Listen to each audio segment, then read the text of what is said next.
Have you ever felt like you're being watched, even when you know you're alone? That prickling sensation on the back of your neck, the sudden urge to look over your shoulder? That's how it started for me. I just moved into this old house on the edge of town. It was a fixer-upper, a real bargain, but it had character. Or so I thought. The first few weeks were normal. Unpacking boxes, painting walls, the usual stuff. Then the little things began. I'd leave a room and come back to find a light on that I was sure I had turned off.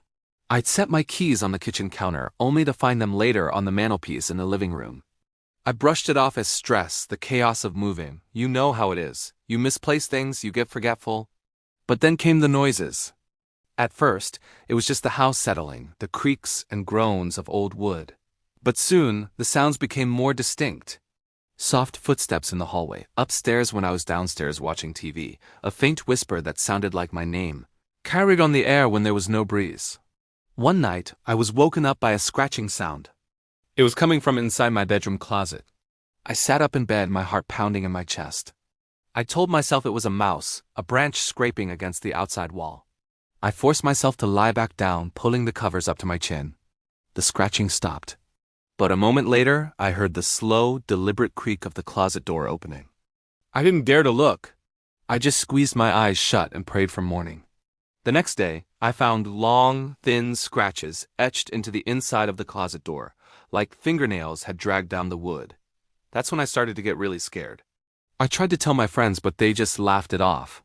"You're just spooking yourself out in that old house," they'd say. "You watch too many horror movies." Maybe they were right. Maybe my imagination was running wild. I decided to set up a camera. Just a small webcam on my laptop, pointed at the living room. I wanted proof either for them or for myself that I wasn't going crazy.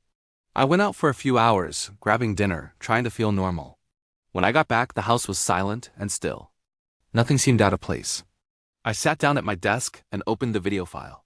For the first hour, it was just an empty room. The sun set outside the window, casting long shadows that crept across the floor. I fast-forwarded, my finger hovering over the mouse, and then I saw it. A flicker of movement near the fireplace. I slowed it down, frame by frame.